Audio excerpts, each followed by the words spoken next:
Ladies and gentlemen, let me start this one off by saying that 2026 is the year of Fox McCloud. Welcome to Star Fox Adventures, and as always, with every new revisit we do an equally, if not even cooler, unboxing. So, ladies and gentlemen, please feast your eyes on my copy of Star Fox Adventures that is in solid condition. Solid. As you can see, there's a used video game sticker up there. This is obviously got from used back in the day. I only paid $24.99 for it, which this game probably doesn't go for much more than that. I think last time I looked it was like 45, so whatever. There's some kind of thing here, but you know. Anyway, let's admire the art.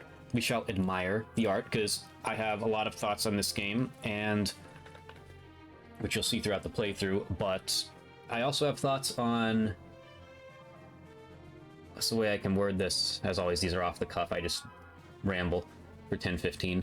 I have thoughts, of course, in my previous unboxings. I explain, you know, the art, the manual, all that stuff. I have more thoughts on this one than other games, because I probably used this manual more than any other manual that I've owned any video game, and we will get to why. So let's take a look at the art here. There's Fox with Crystal's staff. As we can see, this is lighting in here sucks. There we go, that's better. Fox with Crystal's staff. Crystal just back there with nothing other than her fists. Slippy's got a screwdriver. I have absolutely no idea what he plans on doing with that, but good for him. You know, I mean, good for him. You know, he'll take some lives with that. And it seems like the old man, at this point, I believe canonically is retired. He's just there to hold a torch, I guess. And our homie Tricky right there, surrounded by sharp claws. Now, you might notice there's a member missing. His name's Falco. Falco decided to fuck off in this game. He's doing God knows what. He's you know, there was some kind of disagreement. I actually don't remember what it was, but they weren't together. He's off doing some bullshit. And here's the back. You got a bunch of cool screenshots of the game off to the side there, and you got your characters. Wrong side, I'm stupid. There we go. You got your characters, you got the Sharp Claws, General Scales, the Lightfoot tribe, which is, they're partially the bane of my existence. Not the tribe themselves, just their Krazoa challenge that's associated with them. You got General Pepper and the Earthwalkers off to the side over here, and a Cloud Runner up there. You got Rob. A lot of cool characters. So let's open her up. God, I miss when games used to be this decorative. Fun fact, I've been trying to get my hands on Star Fox Zero lately, now that I have a Wii U. Once again, apologize, you probably see all these boxes back here. You know, just moving someone in, and you know, it's just... But I have a Wii U now. This is what I'm trying to get at. That box right here has a Wii U in it. And that gives me access to Star Fox Zero. I've been trying to find that. No luck so far. I'll just get it off eBay, probably. It's not an expensive game. But anyway, and I should have realized this, most Wii U games don't come with manuals. I guess that was when that started to happen, so yeah. Tough scene. But anyway, I miss when games used to be this gorgeous. This is an awesome disc right here. I like this disc a lot. This is like the clash of like the orangish yellow and like the blue at the bottom with the R-wing. It's a really well designed. I just like the art a lot. It's a wonderfully designed disc. 10 out of 10. Now, so my favorite part of this one specifically is the manual. I'm missing whatever other papers go with it. Manual's all I really care about for these for the most part. This is the instruction booklet. Same box art as the cover. You'll notice this one is... I haven't done too many GameCube ones on here, but if you're watching these in like succession in a playlist, you'll notice... this one's a little more beat up. I used to take this thing to school with me.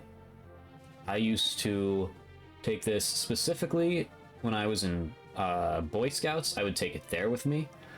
And you might be wondering, why would you take a manual for a video game that sold like just over 1 million copies back in like 2002? Let me show you. Normally I go in order here. Let me skip to this really quick here. Ooh, that's a badass shot of Fox. He's aura farming there. Look at that. Look at him go. Come on, where is it in here? I don't remember where exactly it is in here. Maybe we'll have to go. Oh, here we are. Here's the. It's towards the end. Right here, Dino language. That's why. I would actually do this with people. We would form sentences and try to speak in Dino talk to each other, and it was cool as hell. The fact that they came up with their own language for this game that's pretty freaking cool. Like, that's just awesome. So anyway, there's that. We got our first page, the usual stuff. We got our second page, and there's a lot of cool artwork in here. I like how in this, I like this logo here too that they got going on for, I guess, for Star Fox. That's interesting. There's never been a, Star Fox logo that I didn't like really. You got your Nintendo seal up here, saying that this is indeed a seal of quality. This is a quality game right here. Don't try to convince me otherwise. That's going to come up during the playthrough. We got a cool shot of Fox here, and down here you'll see they really put Crystal in these shots as if like you're fighting with her, or she's fighting with the team. Spoiler alert, if you ever played the game, she does not. She's just captured the whole time. She's Luigi in the Mario movie, Rosalina in the Mario movie 2, just captured the whole time. I'm fresh off seeing those movies. So as you know, that's why 2026 is the year of Fox McCloud, so that was the most recent reference I could think of. Here's Falco as if he's in this game at all. He barely is. Pepper looks like he's seen some shit there. I like the designs for the characters in this game. I know people can be indifferent on them. Oh, Peppy's lurking in the bottom there. There he is.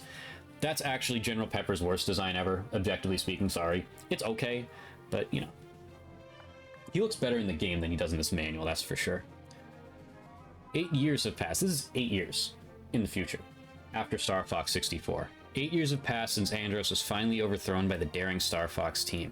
Following the celebrations, Fox McCloud and friends returned to the only life they knew, an endless patrol of the Lylat system guarding against ongoing threats to their territory. Boredom soon struck, causing Fox's close friend Falco Lombardi to simply disappear, leaving only rumor to suggest that his lone wolf nature had finally led him to pursue a more free and profitable life. Okay, that makes sense. Then Slippy Toad traded his pilot wings for a place in weapons R&D, demonstrating a natural flair for invention, while Fox's old friend and mentor Peppy Hare retired from active flight duty to concentrate on a role as a navigator and general advisor. I could see, again, I love this game, and they kind of undid most of this outside of the Peppy retirement for Assault. I could see why this game would rub people the wrong. Like, imagine going through Star Fox 64, and then you just open the manual and read all that, and you're just like, well, what the fuck? Where's the team that I fell in love with? The game that I fell in love with? And, you know, it's like, you know, all of them gave up piloting the Star Fox team. That's crazy. Anyway, the Great Fox itself had also seen better days. Keeping a ship of that size in prime condition cost serious money, and well-paid jobs for fighter pilots and mercenaries were increasingly difficult to come by. So it was that Fox and Co. found themselves drifting through the galaxy, waiting and hoping for General Pepper's hologram to pop up with just the kind of high-stakes, high-reward mission that they needed. So yeah, here's our characters. We have Fox McCloud, we got Tricky, we got Crystal, and then on the other side we have some more familiar faces. We got Peppy, we got Slippy, we got Rob, we got General Scales down here. Now Fox is, 8 years after defeat of Andros, Fox has matured as a leader and continues to be recognized as a great hero. He's still an active pilot, and his many skills with weapons and martial arts are often called into play. Something a lot of people know. Apparently Fox is a martial artist. I will say too, this might be my favorite Fox design ever. I think he looks fantastic in this game. Slippy, I think, has seen better. Peppy has also seen better. Rob's good in this game. Like, again, I like the character designs, but of all of them, Fox is the one that stands out to me the most. He looks really, really good in this game. He looks great in Assault. There's really not a bad Fox model is what I'm saying. Even in the most controversial game in the series, Fox looks great. Falco, I just realized he's in here, but they don't give him a picture. Tricky, it's hard to believe that the mischievous Prince Tricky will one day rule the Earthwalker tribe. And with his father imprisoned, the future of the world looks bleak. Could an unlikely partnership be the only hope for Dinosaur Planet? They put a trademark over Dinosaur Planet? Can you even do that? Anyway, Falco left the team several years ago and hasn't been seen since. Though one thing's for certain, whatever the circumstances, Fox and Falco will always maintain a strong friendship. Yeah, that's why they haven't talked in 3 years. Sure. Crystal, I won't comment on her appearance. That's a topic that people like to discuss. Anyway, the only survivor of her doomed home planet of Serenia, Crystal roams the galaxy in search of answers. When a distress call draws her to a small planet in the Lylat system, Crystal suspects that she may finally be drawn closer to the truth. I do like Crystal as a character. It kind of branches out the Star Fox universe in a sense, in a way the games usually don't. Like, even some of the games don't take full advantage of the Lylat system. At the time they did, but modern day I think you can. That's a different conversation. Peppy, we know he retired as a pilot. Slippy, we know weapons. Rob, after several rebuilds by Slippy, Rob has now been infused with much more personality and has gradually become recognized by all as a full-fledged member of the Star Fox team. Scales, rejected as a ruling tribe, the Twisted Sharpclaw and their self-appointed leader, remember that, Scales, have amassed an army to overpower all. In recent times, the general's power has dramatically increased. Is he in this alone? Question mark. Then you got your cool tribes here. I love the designs of all these tribes in here. Man, they went hard in this. This is a top 5 GameCube manual right here. Yeah, I won't read all these. You got your Earthwalker tribe, you got your Thorntail tribe, you got your Lightfoot tribe, you got your Cloudrunner tribe, you got your High Top tribe. Criminally underused in my opinion. I think the High Tops are super charming in this game. Snowhorn, they're really cool. And you got your Red Eye tribe. They're the ones that you're...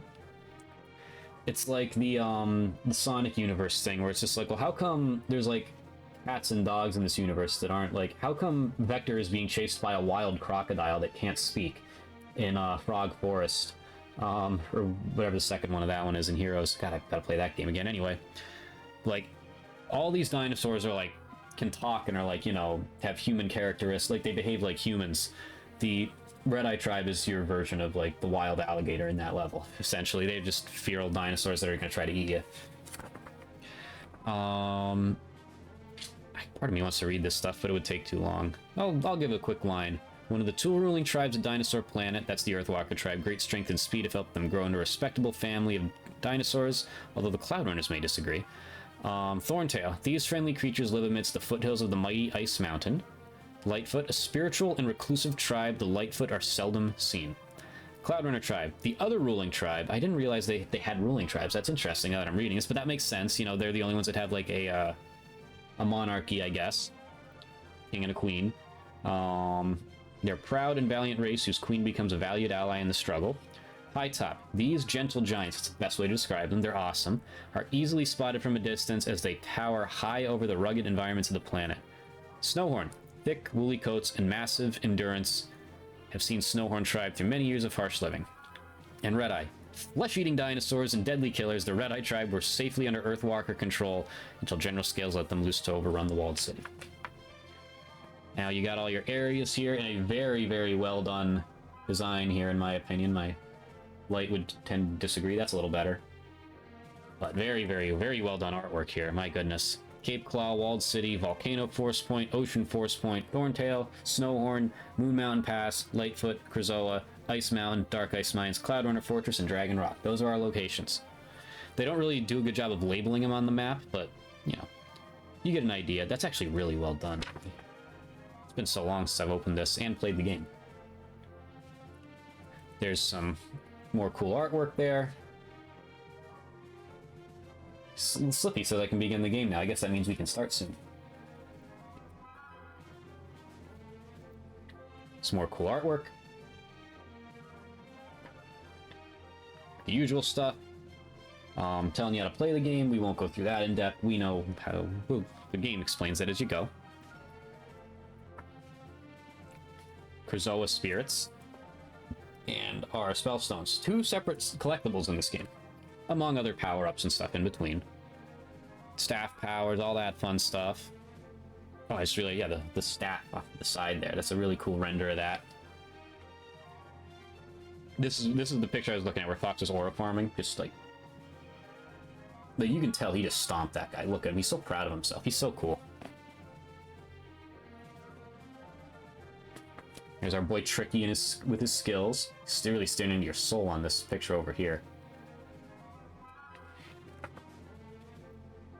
Ah, yes, the Thorntail Store. This hovering, floating dinosaur that looks almost like a member of the Sharpclaw. Very mysterious character in this game. You never find anything out about her, but it's just interesting. And of course, how can we forget the R-Wing sections? Those exist in this game. It's only like 5% of the game, but it exists. Ah, yes, and here we are. Dinosaur language, my favorite. There he is. There's General Scales saying, Diorud Savuk, General Scales. Hell yeah. So, basically what they did, it's not super complicated. They took the vowels out and rearranged them. So, A, E, I, O, U, you started A with I, and then you just moved to the right. And actually, no, they did that except U and O are switched here. So A is now U, E is now O, I is A, O is E, and U is I. U is I and I is U. No, you know what I mean. But yeah, so that is our dinosaur language. You won't get a good picture of it. Actually, that's not bad, except my finger's on it. There we go. That's better. That is your dinosaur language right there. Learn it, live it. It is now the language of the future. Within the next 20 years, I'm going to make sure I'm going to run a presidential campaign. I'm going to get elected. And I am going to instate this as the language that everyone needs to know going forward. So get used to it. Then down here, M remains the same. M remains the same. It says it right there. Y becomes O. There is no letter Y in this language. And then, basically from there, you're just taking everything else. Like you got B, C, D, F, G, like all the way across. But you start with R there and then just go across. R, S, T, skip the vowel. V, W, X, there is no Y, Z. Then B, C, D, F, G, H. Like it just goes in order from there. They just picked the point and started going, and it somehow mostly results in coherent language. I would think if they just did something random like that,